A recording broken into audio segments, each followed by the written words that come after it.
Dear Honored Mr. Speaker, Sir, I have the honor to present the railway estimates for the year 1952-53 for the consideration of this House. In doing so, I am only conscious of my limitations, particularly those imposed by the time factor.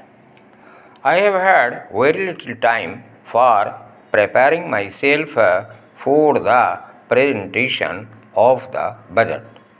I am, however, fortunate in as much as that the estimates for the year were considered and reviewed by my able predecessor Sri Gopalaswamy Iyengar before their presentation to the Parliament in the month of February.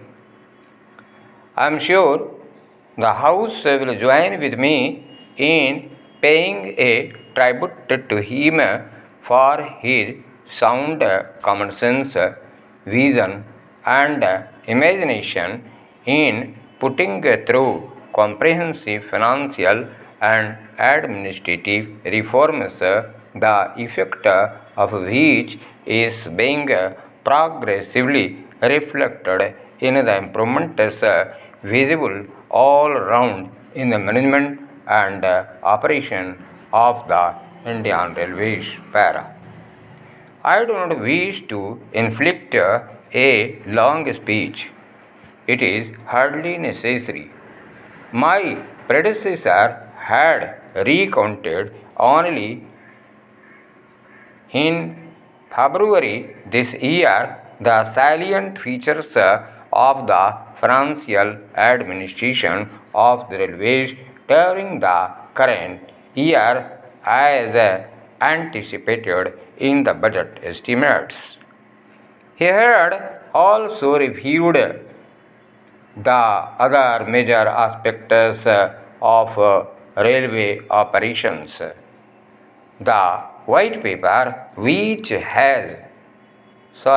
was then presented gave a review of the development of rail transport in India, the diverse problems which the railways have had to contend with, and the plans which have been initiated to resolve them to enable the Indian Railways to fulfill their appropriate role in the economy of New India.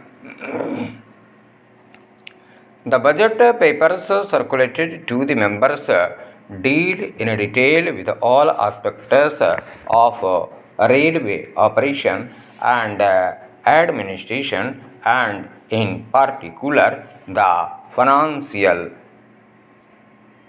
commissioners explanatory memorandum as now revised summaries and the whole position.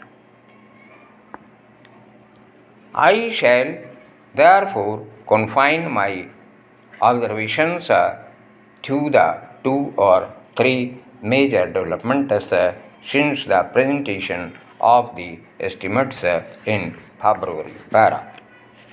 As the members are aware, the process of integration of Indian Railways and the formation of the 6 administrative zones was completed on April 14 last with the inauguration in Delhi of the Northeastern and Eastern Railways by the Prime Minister. The scheme for welding together the numerous railway systems in India to form one coordinated railway system divided into an adequate number of major zonal administrative units on the basic considerations of administrative and operational efficiency as also of ultimate economy and received general support in the country, and the formation of the southern, western, and central zones was welcomed by the state governments, trade and industry, labor, and the public. It is a matter of some regret that the last phase of this great administrative reform, namely the formation of the remaining three zones, should have occasioned bitter controversy, sometimes acrimonious in certain quarters. In completing the integration of railways in the northern and eastern sectors of India, the Railway Ministry have naturally endeavored to secure the greatest measure of agreement from the state governments concerned and the trade and industry of the states, keeping all the time in view the paramount needs of administrative and operational efficiency.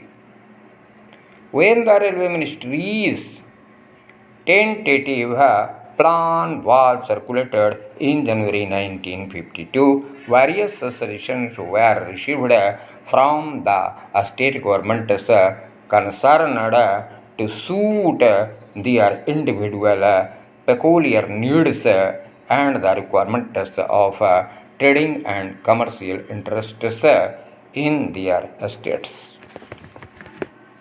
These suggestions were conflicting and not susceptible wholly of reconciliation.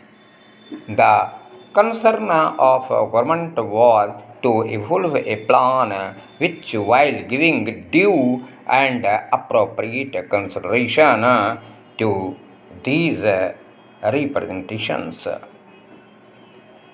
would not merely maintain but improve the operational efficiency and further preserve the basic principles of regrouping, viz.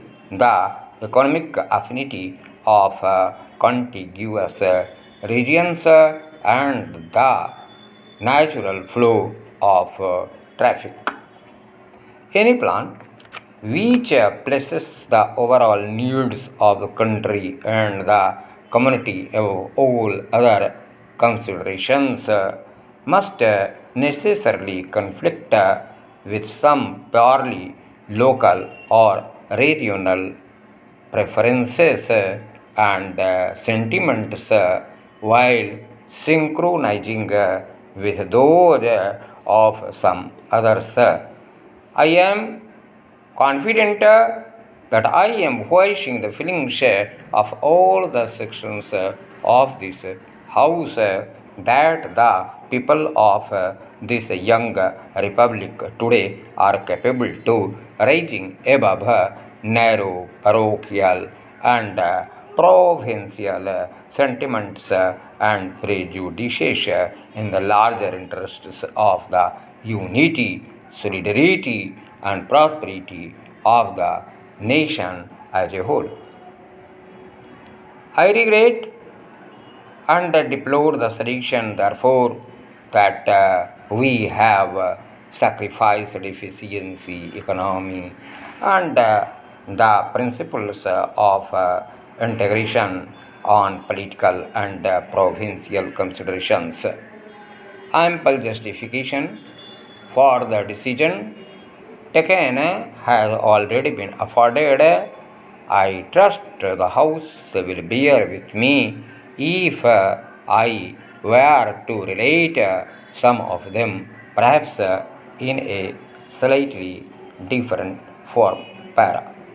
The Northeastern Railway, as now constituted by the amalgamation of the old OT and Assam Railways is purely a meter gauge system, and there can be no question of locating its headquarters at any station other than one on the meter gauge system. Once this position is considered, as it indeed must be the only other major issue on which there was a difference of opinion, was the inclusion of the Allahabad division in the northern zone.